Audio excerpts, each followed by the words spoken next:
Bienvenidos a Conexión, Crecimiento y Servicio, Viviendo el Evangelio Hoy. Un espacio de la Iglesia Cristo Eterno Redentor de enseñanzas, noticias y conversación. Visítanos y síguenos en el canal de YouTube y nuestro fanpage Cristo Eterno Redentor.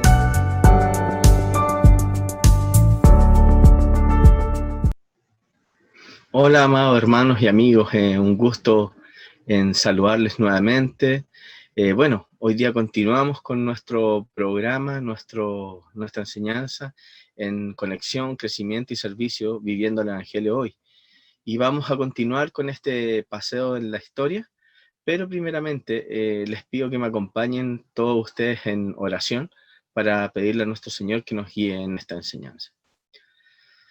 Padre, Señor amado, te damos gracias, Señor, por este tiempo que tú nos pones aquí para poder conversar de tu historia, de tu palabra, de la historia, cómo creció tu iglesia durante estos años, Señor. Gracias, Padre, porque tú nos permites poder investigar, Señor, y conocer cómo todo fue para no volver a caer en los errores que se cometían en antaño, Señor. Te agradezco, Padre, este tiempo, te agradezco las personas que van a estar viéndolo, Señor, y te agradezco, Señor, todo lo que tú nos das. Sé tú en nosotros, Señor, sé tú guiando esta enseñanza, y ahora, Padre Santo, quedamos en tu presencia, sabiendo que todo viene de ti. Y lo agradecemos, Padre, en el nombre maravilloso de tu Hijo Jesucristo, nuestro Señor y Salvador. Bueno, hermanos, entrando al tema, continuemos con esta maravillosa enseñanza que hemos llevado y vamos viendo. Ya pasamos al capítulo 4, donde hoy día vamos a hablar de cómo se gestaron los caminos a Dios y la teología, ¿ya? Los objetivos de esta enseñanza del capítulo de hoy es estudiar varios temas teológicos que se pueden ver como menores en la Edad Media, pero que son bastante importantes para dar la forma a la mente de la Iglesia y cómo afectaron a la unidad también de la Iglesia esos temas. Vamos a examinar también el debate histórico sobre el monotelismo y sus implicaciones para el catolicismo romano contemporáneo. Vamos a mirar también la controversia filioque y vamos a, en esa controversia, identificar la lucha que se estaba generando entre la Iglesia oriental y occidental. Y vamos a explicar cómo fueron los orígenes de la iconoclastia, este movimiento que se sigue manejando y se sigue viendo hasta el día de hoy en la historia. Bueno, ya llegamos a nuestra cuarta enseñanza sobre historia medieval, y esta es la última enseñanza de la primera parte de la primera sección que nosotros denominamos en un principio calentando y arrancando con la Edad Media. Vamos mostrando algunas de las direcciones cruciales del pensamiento medieval. Y en las primeras tres enseñanzas nos enfocamos bastante en lo que llamamos la sección sobre la Iglesia y la sociedad. Y en esta última enseñanza de la primera parte, vamos a ir a lo que llamamos los caminos de Dios, o los caminos a Dios, que es el elemento más teológico de reflexión que existe en este periodo medieval. Y en este periodo vemos varias cosas sucediendo teológicamente, y que hasta cierto punto podríamos vernos inclinados a ver como cosas, como dije en un principio, cosas menores, que no podían afectar en nada a la Iglesia. Pero en un sentido sí son bastante importantes, porque eso muestran cómo se formó la mente de la Edad Media y cómo afectó a la unidad de la Iglesia. Bueno, y así vamos a ver y vamos a hablar de varios elementos teológicos que causaron problemas para la unidad de esta Iglesia. Y entre uno de esos está el monotelismo. El monotelismo fue más o menos el último problema en la pregunta de cómo la naturaleza humana y divina se relacionaba en Jesús. La Iglesia había llegado hasta este consenso en el Concilio Calcedonia, en el 451, de que Jesús era una persona uniendo en sí mismo dos naturalezas plenas y completas, una divina y una humana, y ambas eran completas. De manera que Jesucristo era plenamente humano y plenamente divino. No era ni mitad humano ni mitad divino. Él es plenamente humano y divino. Y eso se estableció ahí. Eso sí, sí dejó a la iglesia con bastantes tensiones ya esa temática. Entre algunos que pensaban hablar sobre dos naturalezas completas que tenía Cristo, con demasiado riesgo de dejarlo usted dejarle la figura a ustedes de Jesús con dos personas. Y ya que la confusión comenzó atormentando a esta iglesia, surgieron un teólogo o varios teólogos que sugirieron que quizás un camino para salir adelante de esta temática sería decir que Jesús realmente tenía dos naturalezas, pero tenía solo una voluntad. Y el monotelismo vemos que es la enseñanza de que Jesús tiene solo una voluntad. Y también, por supuesto, ya existiendo el monotelismo, surge otra posición que era el diotelismo, que Jesús tenía dos voluntades. Y eso ha llevado a una cantidad considerable de controversia sobre la cual no tenemos que pormenorizar, pero ha afectado mucho en la iglesia y se ha llegado a conclusiones con estas dos cosas, con estos dos temas completamente erróneos. El monotelismo en ese tiempo fue declarado una herejía, y la razón por la cual fue declarada una herejía es porque la iglesia concluyó que una voluntad hasta cierto grado es una parte esencial de una naturaleza. Si Jesús no tuvo una voluntad humana, así como la voluntad divina, sería muy difícil verlo como verdaderamente y plenamente humano. Sabemos que tiene una voluntad divina, porque Él era el Logos, toda la eternidad y la segunda persona de la Trinidad estaban en Él, y es Él quien tiene autoridad, y la Biblia muestra que Él es la autoridad. Sabemos que tiene esa voluntad divina que el Padre le entregó, y si Él tiene solo una voluntad, la voluntad divina, no sería solamente eso correcto. Y concluyó correctamente la iglesia al decir que eso significaría que él no tenía naturaleza humana completa, porque entonces no tendría una voluntad totalmente humana. Entonces, Jesús tenía que ser completamente humano para ser el segundo Adán, para nosotros. Él tenía que tener una voluntad humana, y se piensa que la iglesia tomó la decisión correcta en ese sentido. Y ustedes podrían decir que sí, pero es una decisión, este tema, podemos pensar que es una decisión tan pequeña y que realmente no es tan importante, y pensándolo bien y revisándolo bien, los historiadores y los teólogos, ellos piensan que es bastante importante, y particularmente para los protestantes, porque en el siglo VII, un papa, un obispo de Roma, declaró que el monotelismo era ortodoxia. El papa Honorio I enseñó el monotelismo tan claramente y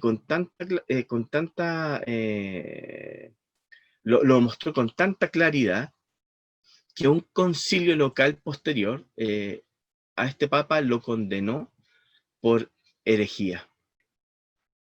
Y esto sí que comenzó a ser un problema, porque si la gente creía que el Papa era infalible en cuanto a asuntos de doctrina, y apologetas católicos romanos posteriores han tratado de explicar lo que el Papa Honorio primero hizo, y dijo, bueno, él no enseñó esto, que eso era ya cátedra, pero hasta algunos historiadores católicos lo han dicho, que es tan claro que el Papa Honorio, por sus oficios de enseñanza, siendo obispo de Roma, había enseñado esa doctrina. Y es muy difícil no concluir que le enseñó oficialmente una herejía. Y esto se volvió tan serio que en el siglo XIX, en la Iglesia Católica Romana, que cuando el Papa fue declarado infalible por el primer Concilio Vaticano en el siglo XIX, un grupo de católicos se dividió, diciendo que esta es una violación tan obvia de su historia a la luz del Papa Honorio, de que no podemos estar de acuerdo con el primer Concilio Vaticano. Complejo eso, que los grupos católicos se dividieran de esa manera. De manera que tenemos un debate teológico que terminó unificando a Oriente y Occidente, porque tanto la Iglesia de Oriente y la de Occidente rechazaron en forma drástica esta tendencia del monotelismo. Y después hubo otros problemas que tienen el efecto de dividir a esta iglesia, y una de estas discusiones fue lo que es conocida, como se ve ahí en la diapositiva, la controversia de Filoque. Este es un debate sobre la forma exacta del credo niceno. Recuerden que el concilio de Nicea, el primer concilio de Nicea, en el 325, se reunió para responder el desafío arriano y para declarar que Jesús era el Dios verdadero, eterno, que vino en la carne, que no era una creación. Cuando se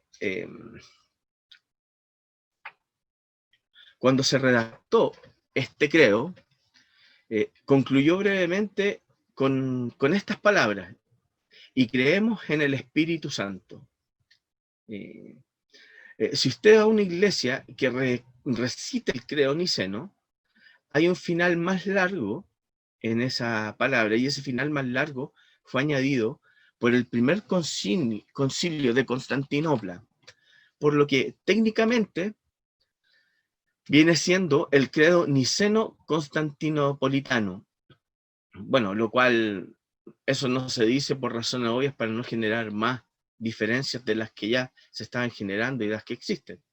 Pero este segundo concilio de Constantinopla fue que añadió el lenguaje, el siguiente lenguaje a las palabras anteriores. Ellos decían: creo en el Espíritu Santo, que procede del Padre, que con el Padre y el Hijo recibe una misma oración y gloria, y que habló por los profetas. Creo en la Iglesia, que es una santa católica apostólica, y así sucesivamente fueron las cosas que le agregaron a ese texto. Mientras que, si ustedes se fijan, que el texto original de ese credo, según es enmendado por Constantinopla, decía: creo en el Espíritu Santo, quien procede del Padre y con quien el Padre y el Hijo recibe una misma oración y gloria. De manera que ahí está mostrando que los tres, el Espíritu, el Padre y el Hijo, son Dios. Los tres reciben adoración y gloria. Pero el texto original decía: el Espíritu Santo procede del Padre. Ahora, en Occidente se confrontaba la presencia continua de los arrios en el norte de Italia y en España. Y el credo fue revisado inicialmente en Occidente por obispos occidentales, actuando ellos básicamente por su cuenta. Ellos no preguntaron nada, ellos actuaron nomás, para añadir en el latín la palabra filioque, la cual significa y del Hijo. Eso dice el latín.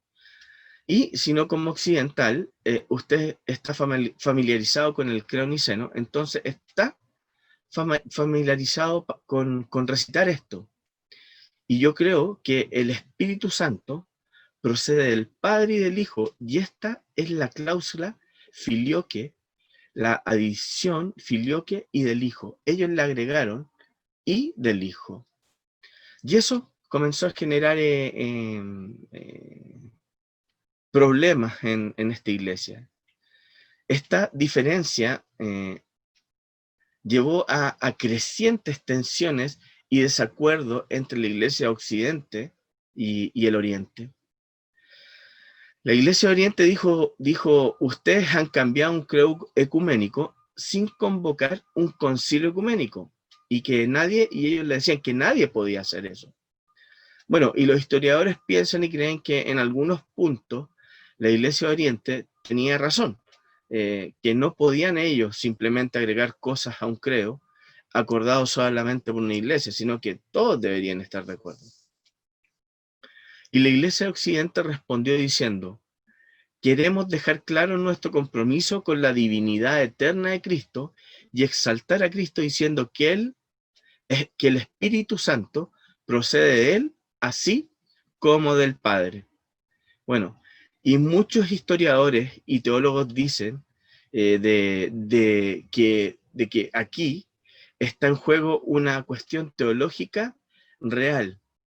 Y otros historiadores y teólogos creen y piensan que este asunto que se empezó a plantear y que comenzó a generar la diferencia era pura política de poder en la iglesia. ¿Quién es quién es y qué tiene y quién tiene la tarea de establecer el texto del credo? ¿Es el patriarca de Constantinopla o el papa en Roma? Esas eran las discusiones que tenían. ¿Quién tenía el poder de hacerlo? Entonces, por eso se piensa que es exclusivamente política de poder. Los teólogos han tratado de decir que hace una diferencia teológicamente realmente. Y muchos teólogos han leído, se han metido en este material que se generó en ese tiempo, que existe sobre este tema, y realmente no están muy persuadidos de que sobre esta diferencia descanse algo claramente teológico. Finalmente, el Oriente dijo, y bien, el Espíritu procede del Padre por medio del Hijo. Y eso muestra aún más que en el aspecto teológico, aquí no hay una muy gran diferencia entre Oriente y Occidente. Y por eso muchos creen y se piensa que este tema es exclusivamente política de poder y se convirtió en una tensión recurrente entre ellos. Era un problema que se generaba habitualmente entre Oriente y Occidente, esta filioque. Y fue uno de los problemas que resultó finalmente y que llevó a la división de la Iglesia en el año 1054. Antes del 1054 hubo una serie completa de ocasiones en las cuales el Papa y el Patriarca de Constantinopla se habían excomulgado mutuamente, uno con otro se habían excomulgado y se habían expulsado de las iglesias. Ellos tenían tensiones de mucho tiempo. Por ejemplo, nuestro amigo el Papa Gregorio, supuestamente se le había ofrecido el título de sacerdote universal o sacerdote ecuménico. Y él dijo, es un título demasiado orgulloso. Cualquier clérigo que tome un título como ese es un precursor del anticristo. Y yo soy demasiado humilde para eso. Eso decía este papa. Imagínense el ego. Y los sucesores de Gregorio prefirieron ser conocidos como Servus Servorum Dei. ¿Y qué significaba eso? El siervo de los siervos de Dios. Eso se consideraban ellos, el siervo de los siervos de Dios. Es solo menos orgulloso el ser siervo de los siervos de Dios, pero aún así, mientras tanto, el patriarca de Constantinopla probablemente sí tomaba el título de patriarca ecuménico, el cual en la actualidad aún tiene y considera ese título de patriarca ecuménico. No significa ecuménico en el sentido patriarca buena gente, significa ecuménico en el sentido de patriarca universal. Él es el líder de la banda y el Papa tiende a pensar que él es el líder de esta banda grande Y eso es parte de la tensión sobre este Filoquio. Es el problema que se genera. ¿Quién tenía la atención? ¿Quién tenía el derecho de tomar las decisiones en esta iglesia?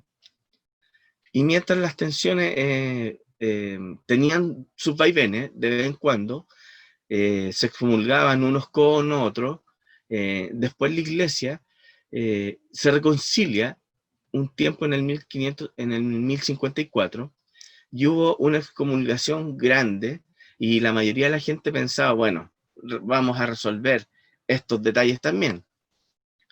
Y las cosas que comienzan a ocurrir en ese tiempo, el occidente y el oriente, ya estaban separándose poco a poco, tan profundamente que se hizo más difícil tratar el poder encontrar una solución entre estas dos iglesias.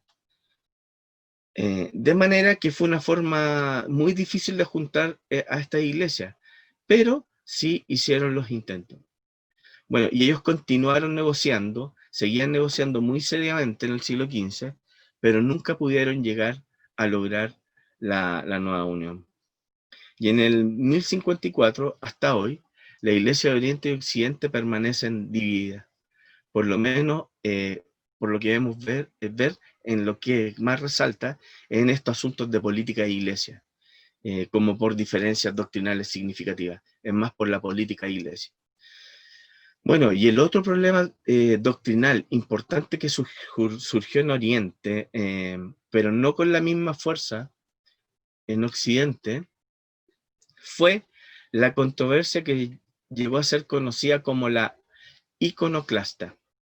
Este fue el debate sobre el uso de íconos en la iglesia. La palabra griega icon significa imagen, el uso de imágenes en la iglesia. Y cuando usted estudia la historia antigua de la iglesia, es bastante claro que en los primeros siglos de la iglesia, las imágenes religiosas, particularmente imágenes que representaban a Cristo o al Padre, no estaban permitidas en la iglesia. Los cristianos primitivos eran más o menos de tendencia calvinista, porque ellos creían que las imágenes no debían estar presentes en la iglesia. Y el uso de imágenes empezó a crecer como parte de la piedad popular. Por tanto, en esta controversia hay un caso muy interesante de luchas de piedad popular contra la teología formal. Hasta los años 400, los teólogos eran todos unánimes diciendo que no debían usar imágenes para estimular la oración cristiana.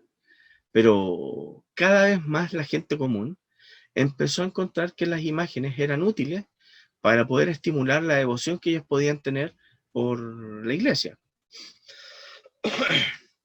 La razón exacta por la que esto sucedió ha sido tema de gran debate. Parece bien claro que los paganos que se convertían en cristianos estaban trayendo ciertos elementos de su experiencia religiosa pagana anterior. Y todos los paganos usaban imágenes. Parece que los cristianos se vieron completamente atraídos a esto, a estas imágenes que ellos traían. Aunque inicialmente en la parte oriental de la iglesia, las únicas imágenes usadas eran imágenes planas en el oriente, y hasta el día de hoy podemos ver en la iglesia ortodoxa orientales, y podemos ver que se da cuenta de que no hay estatuas ni devociones a ninguna persona. Y a esto los ortodoxos decían o dirían que la Biblia prohíbe las estatuas y no debe haber ídolos. Y ellos decían que nosotros no tenemos ídolos, tenemos imágenes planas. Ellos se justificaban contra Occidente, que ellos no tenían ídolos y eso, pero sí tenían imágenes planas. Esta devoción popular a las imágenes planas en Oriente creció y llevó a la siguiente pregunta. ¿Deben ser llevadas a la iglesia estas cosas usadas hasta ahora de forma privada? Y algunos del clero de esa época empezaron a decir que sí debían ser traídas y aceptadas a la iglesia. Pero curiosamente, cuando esto llegó a una especie de punto severo, en el siglo VIII, en los años 700, los emperadores declararon muy vehementemente, que las imágenes no tenían lugar en la iglesia cristiana y que las únicas imágenes permitidas en esta iglesia serían la cruz y los sacramentos. Y que las demás imágenes de lo divino, todas debían ser eliminadas de las iglesias. Y esta posición fue adoptada fuertemente por ciertos emperadores que eran muy fuertes y pareció suscitar gran atención, particularmente en la ciudad de Constantinopla. La ironía es que cuando nosotros miramos, la mayoría de las iglesias, historias escritas por griegos ortodoxos, católicos, romanos hoy día, cuando hablan de este periodo, pretenden argumentar que el deseo de destruir las imágenes era una innovación en la gente de la iglesia. Algo que estos últimos y terribles emperadores icónicos estaban tratando de imponerle a la gente para que se arruinara su piedad hacia la iglesia y cambiar las cosas de lo que siempre había sido, que estos emperadores querían eso, figurar. Pero eso realmente no es verdad. No es verdad. La posición iconoclasta, la oposición a los íconos, fue la posición histórica de la iglesia y la que los teólogos y emperadores procuraron para mantener la posición histórica de la iglesia. Y bajo algunos de los grandes emperadores, como por ejemplo el emperador León III y su hijo Constantino V, esa fue la posición firme de la iglesia, no más imágenes. Y ellos hasta convocaron un concilio, el cual pensaban que era un concilio ecuménico, para declarar que solo la Eucaristía era la imagen correcta de Cristo. Y aquellos que se lo pusieron, particularmente monjes, de quienes después se supo que terminaron ganando mucho dinero creando estas imágenes y pintando imágenes, vendiéndoselas al vulgo. Y algunos de esos monjes empezaron a decir que Constantino V solo era otro Mahoma, porque en ese tiempo los musulmanes se oponían firmemente a la oración de imágenes. Y decían que están siendo los emperadores bizantinos siendo influenciados por Mahoma, o que realmente estaban siendo influenciados por la historia de la iglesia, o están introduciendo algo nuevo a esta iglesia. Y como pueden ver, toda esta tensión se comenzaba a agitar en la iglesia de este periodo de la Edad Media. Después, cuando murió el emperador Leo IV, su hijo ascendió al trono siendo muy joven, por lo que la madre de este emperador, que se llamaba Irene, tomó el poder. Y esta madre, Irene, ella probaba las imágenes. Bueno, Irene se convirtió en una gran patrona de la ortodoxia de la iglesia de ese tiempo y convocó un concilio ecuménico para reunirse en Nicea para conectarlo con la ortodoxia de Nicea. Y ese concilio declaró que las imágenes estaban completamente aprobadas. Por tanto, todas las iglesias podían ocuparlas y también podían ocuparlas para uso privado, estas imágenes. Y el concilio declaró que es correcto estar ante una imagen, besarla, inclinarse ante ella, quemar incienso ante ella, prenderle vela a esta imagen y hacer oraciones delante de esta. Y el iconoclasta dijo, si esto no es idolatría, entonces ¿qué es? Pero los iconódulos, aquellos que servían a las imágenes, de los iconófilos, que son aquellos que caman las imágenes, insistían que eso no era idolatría, sino era veneración, que esa veneración no alcanzaba a llegar a la idolatría. Entonces, bajo Irene, ocurrieron los grandes avances de los turcos y los búlgaros, los que vimos en la enseñanza pasada, contra el imperio bizantino. Y en eso, un emperador murió en el campo de batalla, y este emperador era un iconófilo, le gustaban eh, estas imágenes. Y la providencia de Dios está demostrando que los iconoclastas tenían razón. Y los iconoclastas se regresaron en grande y durante un tiempo muy alto parecían prevalecer esta tendencia de no aceptar imágenes en la iglesia. Y fue durante solo un tiempo y durante la juventud de otro emperador en este tiempo, en la que también su madre, Teodora, que fue también conocida después como la Segunda Irene, restauró esta oración a las imágenes, y esta vez, si esta oración a las imágenes prevaleció en la iglesia y permanece hasta el día de hoy. Lo curioso sobre esta controversia es que, como implicó una nueva versión completa de la historia, uno de los grandes apologistas para los íconos fue Juan de Damasco. Y él dijo, la iglesia siempre ha usado íconos. Cuando el apóstol Lucas escribió su evangelio, lo ilustró con imágenes. Y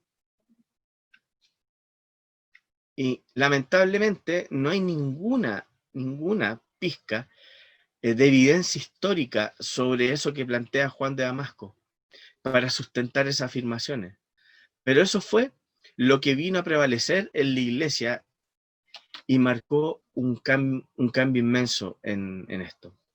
Cuando los decretos de este concilio de Nicea fueron enviados al occidente, de oriente a occidente, y la gente alrededor de Carlomagno le dio un vistazo a esos decretos, el occidente dijo, esto es ridículo, es nuevo y no podemos aceptarlo. Esto es teología mal razonada. No estamos de acuerdo con eso. Y así, esto fue otro elemento de discordia que empezó a causar la separación entre Oriente y Occidente. Y por supuesto, la ironía es que con el tiempo Occidente fue más lejos que Oriente aprobando este tema de las imágenes, y no solamente las imágenes planas, sino también las estatuas. Pero nunca se cree que con la misma ferocidad para la iglesia o de la iglesia de Oriente, la cual sí llegó a decir verdaderamente que los íconos son necesarios para lograr la presencia del santo. Entonces, la iglesia de Oriente sí planteaba que era necesario que esas imágenes planas eran necesarias para lograr la conexión con el santo. Y estas diferencias comenzaron a generarse en este periodo. Y no creo que Occidente en ese tiempo insistió lo suficiente sobre la necesidad de imágenes en la misma manera, pero aquí tenemos otra controversia que empezaba a dividir a Oriente y Occidente. Y así, hermanos amados, podemos comenzar a ver al cierre de esta enseñanza cómo estos problemas teológicos, entre ellos el entender entre estas dos iglesias, en el entender cómo Dios está presente con nosotros, cómo Jesús fue personalizado y cuál es el carácter del Espíritu Santo, y también sobre cuál es el poder relativo del obispo de Roma y del obispo de Constantinopla, empezaron a dividir estas a Oriente y Occidente más que a unificarlo. Y estas controversias que vimos fueron las que empezaron a generar esa separación entre la iglesia de Oriente y Occidente. Y finalmente, llegando a lo que ocurrió en el año 1054, cuando se produce el gran cisma de la iglesia, donde se genera la total separación de estas dos iglesias, quedando un obispo en Constantinopla y un obispo en Roma.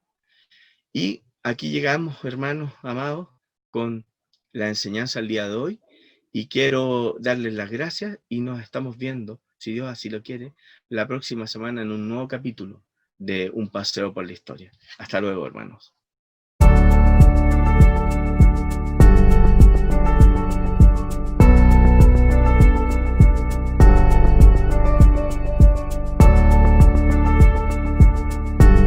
Bienvenidos a Conexión, Crecimiento y Servicio. Viviendo el Evangelio hoy. Un espacio de la Iglesia Cristo Eterno Redentor de enseñanzas, noticias y conversación. Visítanos y síguenos en el canal de YouTube y nuestro fanpage Cristo Eterno Redentor.